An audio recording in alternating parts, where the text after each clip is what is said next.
বিসমিল্লাহির রহমানির রহিম। ভাই ও বোনেরা, যে যেখান থেকে আমাকে দেখছেন এবং শুনছেন, আপনাদের সবাইকে আমার সালাম, আসসালামু আলাইকুম। আশা করি আপনারা ভালো আছেন, আমিও ভালো আছি। UK property gossip by Tasmina YouTube চ্যানেলের পক্ষ থেকে জানাই শুভেচ্ছা। আজ এপ্রিল মাসের 13 তারিখ রবিবার 2025। এই মুহূর্তে লন্ডনের তাপমাত্রা আছে 16 ডিগ্রি সেলসিয়াস।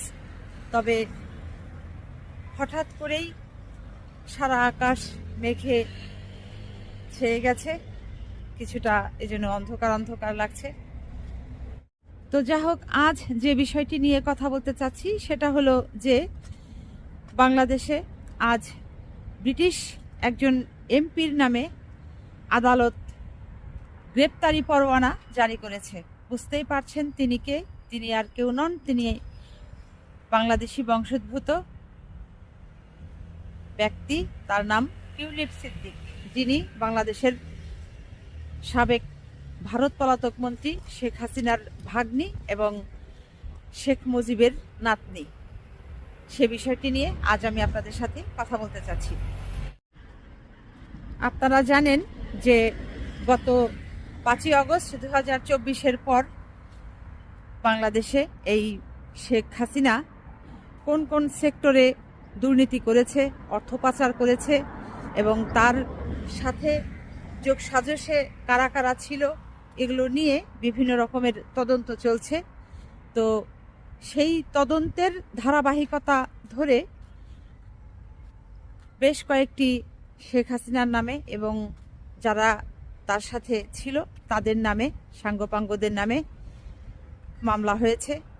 তো সেই মামলায় আসামি হয়েছে তার বোন শেখ রেহেনা, তারপর শেখ রেহেনা পুত্র ববি, তার 2 কন্যা ব্রিটিশ এমপি টিউলিপ সিদ্দিক এবং তার ছোট বোন আজবিনা সিদ্দিক রূপন্তী।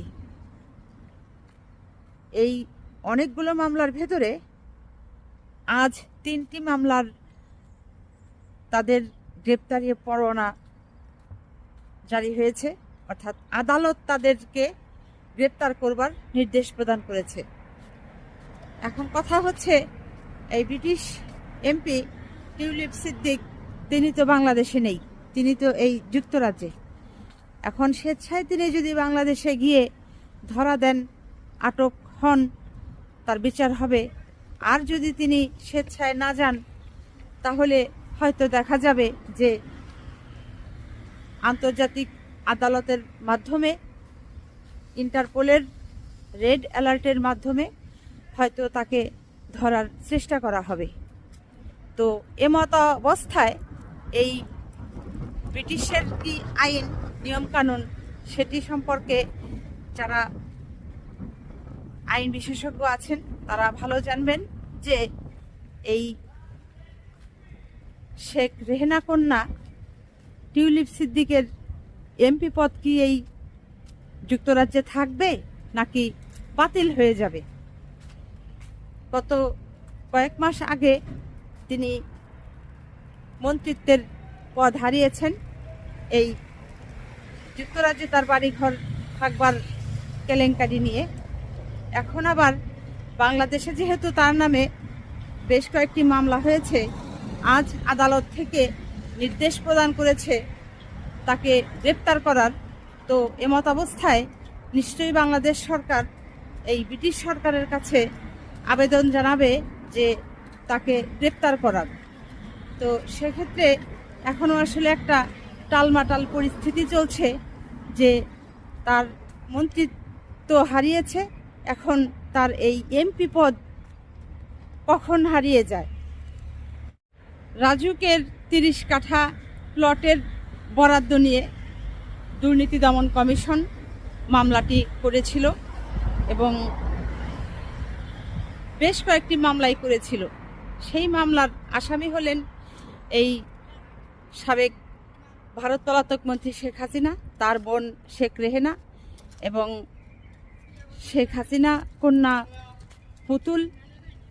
পুতুলের ভাই জয়, সেই সাথে তাদের আরও 3 খালাতো ভাই বোন ববি, সিদ্দিক তারপর হচ্ছে টিউলিপ সিদ্দিক এবং আজবিনা সিদ্দিক রূপন্তী। সবাই আসলে এখন আসামি, পলাতক আসামি। এদের এখন যেহেতু গ্রেপ্তারি পরোয়ানা জারি হয়েছে, তাদের আটক হতেই হবে। এখন কথা হচ্ছে যে প্রক্রিয়াটা কি, কতক্ষণ সময় লাগে, তো এটি এখন সবার অপেক্ষার পালা। তো সাধারণ জনগণ, এই যুক্তরাজ্যে যারা বাংলাদেশি কমিউনিটির ভাই বোনেরা আছেন, তারা যেটি মনে করছেন যে যুক্তরাজ্যের আইন অত্যন্ত সুস্পষ্ট আইন এবং আইনের প্রতি সবাই শ্রদ্ধাশীল।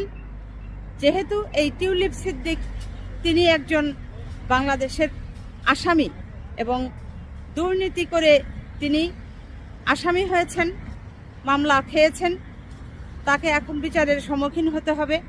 এমত অবস্থায় এই দুর্নীতিগ্রস্ত একজন ব্যক্তিকে এই যুক্তরাজ্যের এমপি হিসাবে বহাল রাখা যায় নাকি যায় না, এখন কি সিদ্ধান্ত হবে, সেটি এখন সবাই সেদিকে তাকিয়ে আছে, অপেক্ষা করছে যে কি ঘোষণা আসে।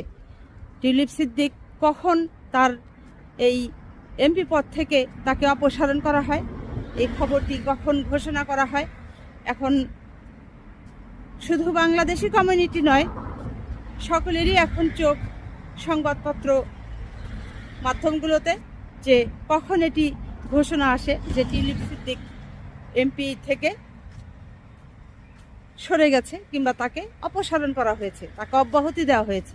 এরকম ঘোষণা কখন আসবে সেটির জন্য এখন এই যুক্তরাজ্যে অনেকেই খবরে চোখ রাখছে। ওদিকে আবার দেখেন কেমন প্যাচটা লেগে গেছে, সেটা হলো এই যে শেখ হাসিনা কন্যা সাইমা ওয়াজেদ পুতুল, তার নামেও তো গ্রেপ্তারি পরোয়ানা জারি হয়েছে। তিনি কিন্তু ওদিকে আবার ওই জাতিসংঘের কি এক বড় পোস্টে আছে, সেটি তো আপনারা জানেন।